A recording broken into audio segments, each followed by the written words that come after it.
You can call me Leona Hartley. Even though I'm 38 now, this narrative began long before I had the vocabulary to describe the kind of betrayal that echoes rather than screams. I've always been the kind of person who works quietly. As a specialist in digital preservation, I restore and archive priceless historical artifacts that most people never consider.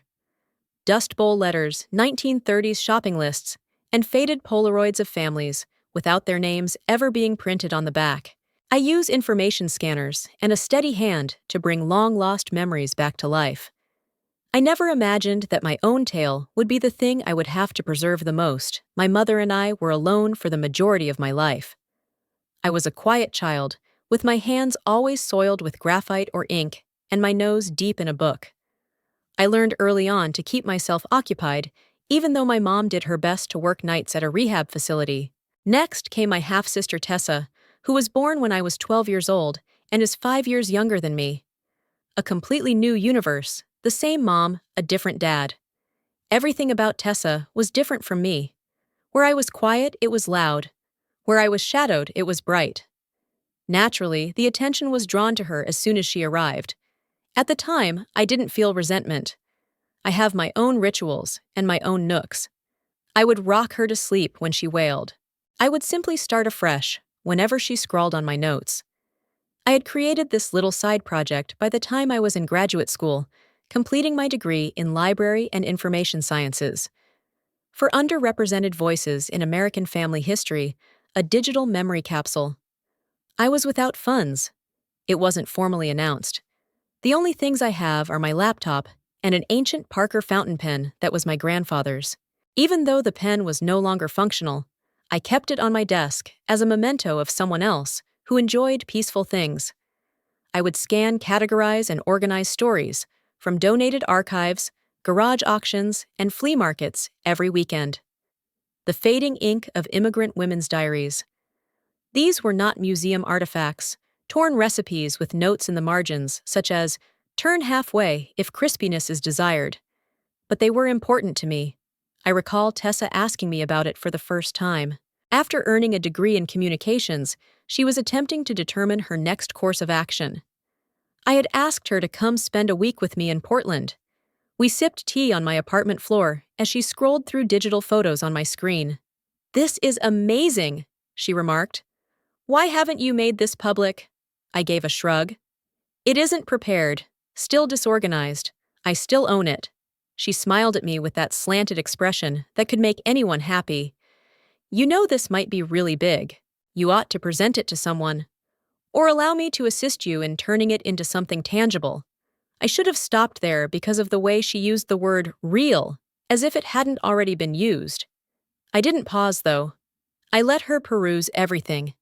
I even shared some of my ideas and drafts with her, along with my initial metadata framework, which serves as the system's unseen foundation. I believed we were working together. After that, we didn't communicate much for several months. I figured she got occupied. I also did, until a coworker sent me an item from a newsletter on digital culture one day. "Did you notice this?" they inquired. I clicked on the link. My idea was showcased on a tidy contemporary website, rebranded, repackaged, and portrayed as the creation of a fearless young digital historian named Tessa Raymond. My sister, she had given it the name Echo Thread. I don't recall a lot of my feelings at that precise moment. At first, it wasn't anger or grief. It was more like air escaping a space, similar to the quiet that follows a museum alarm going off and everyone realizing something is missing. And that something in this instance was myself. I refrained from confronting her immediately. Rather, I shut the article down, sat motionless in my office, and gazed at the wall for a long time. As usual, the Parker pen rested beside my keyboard. I took it in my hands and flipped it over. The cap was scratched, and the metal had gotten dull with age. It was mine, though. As if I had been the one working on the project, I wanted to think something had gone wrong. That perhaps someplace I hadn't seen, she had taken inspiration and given me credit. Perhaps she had suggested the idea to attract attention and intended to invite me in later. So I did what any older sister who is half dubious and half hopeful would do. I looked further. The Echo Thread website was slick and well-designed. It featured a sponsorship section, listing a regional grant from a local arts council, a press kit, and a logo. Then it appeared a PDF pitch deck with metadata models, diagrams, and even wording I knew exactly from a Google Doc she had previously assisted me in editing. It was more than just motivation. I owned it. I didn't yell, though. I made no accusations. I gathered fragments of myself and waited for 3 days.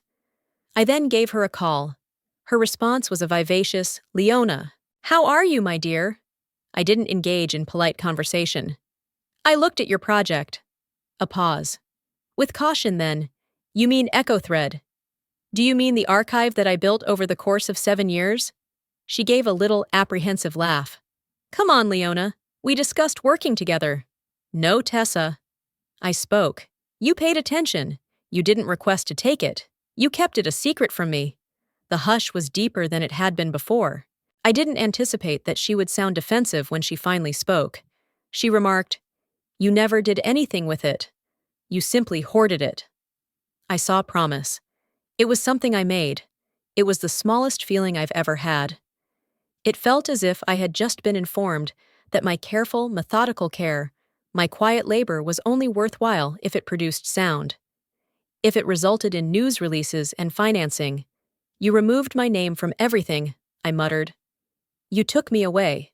She gave a bland reaction. "You're exaggerating." I ended the call at that point. Don't shout. Not a threat. My bones are feeling the same old familiar cold. After that, I didn't get much sleep. I contemplated what to do for weeks.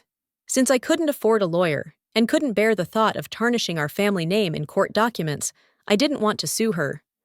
I was also aware that the project was not trademarked or protected by copyright. I had drafts, emails, and timestamps. However, I had no brand. Additionally, branding was truth in the environment she currently lived in, which was characterized by TEDx presentations and elevator pitches. I turned within instead. I began looking through the original folders I had. The ones in a battered banker's box beneath my bed, not the computerized ones. I discovered my grandfather's notes there, which were sketches of concepts we had discussed when I was 16. In looping cursive, using the fountain pen I still had, he wrote his opinions on memory and the stories no one ever recounted. And I experienced a change. Let Tessa establish a public persona for the project if she so desires. However, I was not going to vanish. The theft, if anything, made me recollect why I began in the first place. It wasn't supposed to be acknowledged. What others had forgotten was to be restored. We were different because of that. She wants attention. Preservation is what I want. Micah, a soft-spoken, inquisitive intern who had just graduated from college, joined the library's digital collections team around that time. One morning, he inquired about the Parker pen that was on my desk.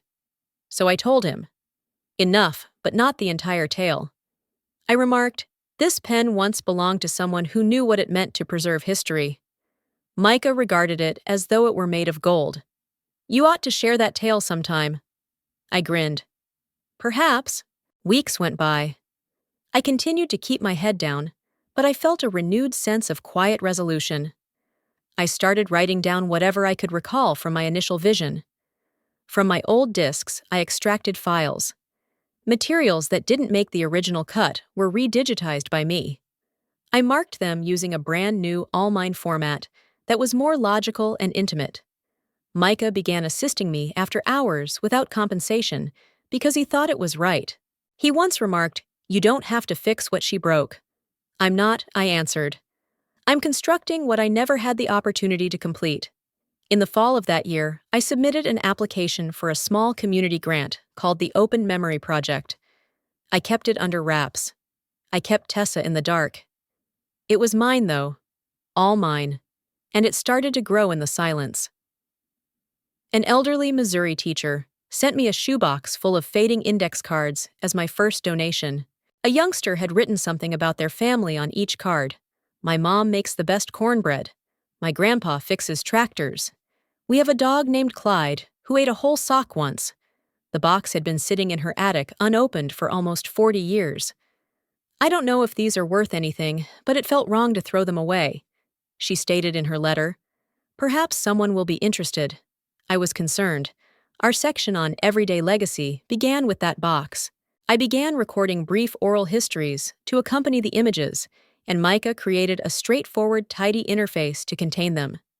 No significant PR effort, just social media posts, emails to tiny libraries, and word of mouth. We had no intention of going viral. We were attempting to be authentic. Echo Thread, meanwhile, was circulating at all the conferences for digital humanities. From a distance, I observed Tessa's interviews, op-eds, and podcast appearances. She possessed the polish, the presence, and the voice. The journalists nodded gratefully when she stated things like, democratizing history through emotional metadata. I felt numb most of the time, but occasionally I recognized phrases, fragments of myself, hidden beneath her responses. Although I believed I had moved on, the reality was that certain scars appear healed until you put too much pressure on them. Then, an editor at a National Historical Review called me one afternoon. She wants to highlight our efforts after discovering the Open Memory Project. I nearly said no. There was still a part of me that felt safe in the shadows, where nobody saw you in the first place.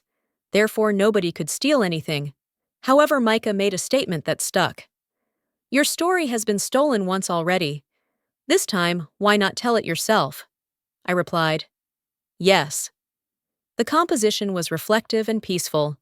The stories we had recovered and the people who told them were the main focus. A Vietnamese recipe notebook that has been annotated in English by the daughter of the mother. An Apache elder created a number of hand-drawn maps that traced pathways from a time before roadways. Nothing spectacular, just delicately crafted human threads. Additionally, the editor wrote in a little paragraph toward the end, Leona Hartley, the originator, created the groundbreaking metadata model that was eventually used by a number of digital heritage projects, including the more well-known Echo Thread project. Like a seed, the sentence lingered. I received an email from Tessa 2 days after the story was published. Brief topic line, we must speak. I choose to disregard it. 3 more times she followed up. There was only one phrase in the last one. I had no idea you were still working on it. I sat on my balcony that evening and watched the Portland rain pour like torrents down the glass. I was unsure of how to react. An apology that would not make things better was not what I wanted. A phony reconciliation was not what I wanted. All I wanted was serenity, space. The distance between the lady who had at last discovered her own shape and the teenager who trusted too readily. I finally typed back, nothing needs to be fixed. All we're doing now is taking alternative routes. I hope for the best for you. I meant it. Weeks went by. The project developed gradually and naturally. Donations went up. We were featured in a profile by a small local broadcaster. A librarian in retirement volunteered. At a local cafe, Micah and I began holding monthly story nights where folks would read from their family journals, share old letters, and giggle over faded photos. I was invited to a National Archive conference that December. They wanted me to talk about ethics in digital memory work on a panel. I didn't miss the irony. Once more, I nearly said no. However, I went this time. I accessorized with my grandmother's silver earrings and a dark green blouse. I only had a few index cards and the old Parker pen with me. No slides. When it was my moment, I approached the microphone, inhaled, and shared the Missouri teacher story, the kids' index cards, and the notion that memories don't have to be large to be valuable. I didn't bring up Tessa, not once. Your talk reminded me that not everything that's stolen is lost. Someone said after I had left, and I saw that they were correct. My effort had not been lost. I had recently discovered a better way to safeguard it. Gently, the new year arrived.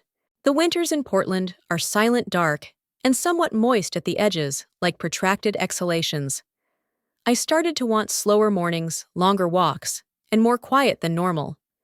My flat felt more substantial now, even though it had always felt like a haven. As if I had at last constructed a structure that could support the weight of my evolving self. No longer was the Open Memory Project a side project. With the formal backing of our library and a little independent fund, It had developed into a full-fledged initiative. We had recently hired 2 part-time assistants, and Micah had gone from intern to lead coordinator. I was learning to delegate and to stop trying to be involved in every little detail. However, I continued working night shifts. I was most productive during those hours when the city was quiet, and the only sounds were the occasional keyboard click and the gentle hum of the scanner. I felt the closest to the folks in those artifacts at that point, those who wrote to remember, not to gain fame, or perhaps to be remembered. I was organizing a collection of letters from a woman named Ida to her sister in the 1950s one evening. The text was occasionally smudged by time or tears, and the pages were velvety from wear. Ida had written in one, "I believed that I could remain safe if I remained silent. However, silence only made me invisible. It never kept me whole." I spent a lot of time sitting with that. That evening, I took out my old notebook, which I hadn't used since graduate school, and began writing a proposal for an independent memory fellowship, something I had never allowed myself to do before.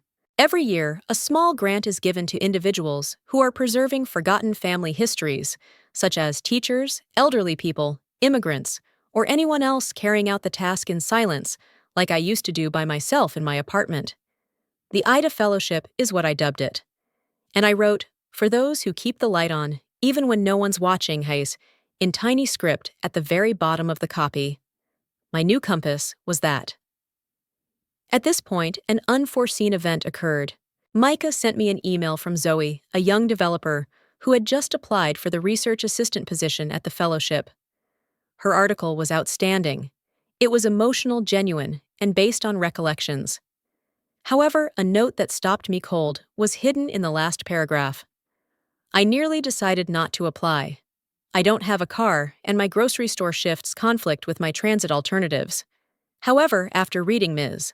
Hartley's account of her own obstacles, I reasoned that if she could overcome them, perhaps I could. Obstacles. That was the word she had used. Not difficulties. Not justifications, obstacles. Actual ones. Structural, realistic, and invisible to people who have never encountered them. The buses had stopped running, and I recalled the countless evenings I had walked in the rain. How many interviews for jobs had I missed? How many times did I convince myself that hard work was the key to success, only to discover later that hard work without access is a fiction we tell those who aren't given enough support? I made direct contact with Zoe. We conversed, not only about her application, but also about the mechanisms that prevented a lot of voices from being heard in spaces like mine. A week later, I revised the budget for our program and included a new line item for fellows who require mobility assistance, mobility grant. It wasn't ostentatious. However, it was significant. Now I support that kind of justice, not the kind that parades, the type that fixes things. After my last communication, Tessa hadn't gotten back to me. I didn't think she would. I had heard that she was attempting to turn EchoThread into a commercial venture by collaborating with a new tech startup. I didn't pay attention to the updates. However, early in the spring, I got a plain envelope in the mail with her handwriting on the front and no return address. It contained a single picture of the two of us sitting in my room as teenagers surrounded by shoeboxes filled with old pictures and scrawled letters. She was grinning. I was staring down at a letter in my hands, not the camera. There was a post-it note hidden below the picture. I believed I was creating something. "I just rearranged what you made, it turns out. I hope you continue. You always had a knack for capturing the essence of things. No name, no apology, no request. That's all." And that was sufficient somehow. Along with the others, I tucked the picture into a drawer. Not framed, not on exhibit. However, keep it in the respectable manner that quiet things merit. I conducted a workshop at a community center that weekend. Elders, mostly women, filled the room as they shared sewing patterns, recipes, and journal entries that were passed down like prayers. Maria, one of the women, brought a battered paperback with her mother's handwritten poems in Spanish. "I am the only one who cares about this," she said. I gave a headshake. That is never accurate. After that, I gave her a sleeve to store the poems in. When she touched it, she started crying. I didn't. Not on that particular day. However, I returned home later that evening, lit a candle, and set my grandfather's Parker pen still silent and scratched next to the draft of the Ida Fellowship request. I allowed myself to feel it. I had succeeded. Not to be famous. Not in the way that some people define justice, but to a position of honesty, in terms of clarity, of silence, where memory had a voice no matter how warped or stolen, and it was mine at last. We started the Ida Fellowship's first cohort a few months later. Each of the 5 awardees had a tale they were desperate to preserve, but none had professional training or history degrees. Her grandfather had sent letters from Japan in the 1940s, and one of them was a retired postal worker scanning them. Such an individual was a senior in high school who was recording oral histories from her Lakota village in North Dakota. Zoe was the youngest. On the first day of orientation, we gathered in the communal room of the library. She appeared anxious as she shifted her weight from foot to foot and gripped a fabric bag. She said softly, "I read every word of that article as I introduced myself. The part where you silently restored everything was one that I kept reading again. That's what prompted me to apply. Sometimes the quiet work is the most lasting," I said with a smile. Something changed once more when I watched Zoe unpack her initial supplies, which included scribbled song lyrics from her grandmother's church choir and poor audio tapes. Not in a big-budget movie-style manner, just the way the seasons change, without warning, first slowly, and then suddenly. My heritage was no longer under my protection. I was assisting others in creating theirs. Tessa never acknowledged our relationship in public. She didn't have to. Without a frame or a caption, the picture she sent remained in the drawer where I had put it. Simply kept. A remembrance of what was taken and what I regained through peaceful continuing rather than conflict. Eventually, our mother too reached out tentatively and softly. On a wet Saturday, the same Portland drizzle that had characterized the majority of my early adulthood, we got together for lunch. She listened more than she talked and inquired about my work. She caressed my wrist across the table as we were nearing the end of our lunch. "Until I stopped expecting you to prove it, I had no idea how strong you were." That day, I didn't extend forgiveness. I no longer needed the transaction, not because I didn't want to. Not all wounds heal well. They leave scars. However, they also cease to ache. You carry them in a different way when they do. Not with resentment, but with consciousness. Under the cover of trees and string lights, Micah and I organized our first open memory gathering that fall. It was an outdoor gathering in the library courtyard, where families read aloud from their experiences. A few brought diaries. Others brought battle medals, lullaby records, or recipes passed down through the generations. There was no conference. There was no production. Simply put, it was a connection, real, human, and rooted. I observed a father and daughter giggling over an old grocery list that the mother had tacked to the refrigerator while I stood silently at the edge of the crowd. My throat constricted at their delight, but not with melancholy, but with something softer. Perhaps gratitude. Or let go. Micah came up next to me and tapped my shoulder. "Will you speak, or will you remain silent like an enigmatic founder?" I chuckled. This evening, in my opinion, belongs in the stories. However, I took the vintage Parker pen out of my pocket and gave it to him before taking a step back. He blinked. "Are you certain?" I gave a nod. It's time that the story was written by new authors. Gently and respectfully, he turned it over as though he were holding something more than a pen, which he was, of course. I stuck behind to gather the remaining chairs later that evening, as the lights went out, and the final folks packed up their boxes and blankets. The stars were visible through the trees, and the sky had cleared. I took a seat by myself on the final bench and listened to the quiet. The same sort that used to terrify me, the kind that I used to fill with effort-proof and action. All I could feel now was calm. I wouldn't have believed you if you had told me years ago that I would lose something so intimate to a loved one and still be okay. I believed that fighting louder, harder, and more openly was the only way to recover what had been taken. However, I was mistaken. Sometimes continuing is the most radical thing you can do. Keep building. Keep in mind, Keep evolving. You'll glance up one day and see that you're no longer battling for your position. It's already something you made, and you can never lose that again. I appreciate you listening. I want you to know that you're not alone if this story brought up memories of having to rebuild in silence or stealthily recover something valuable. And even if you speak in a whisper, your voice counts, particularly at that time.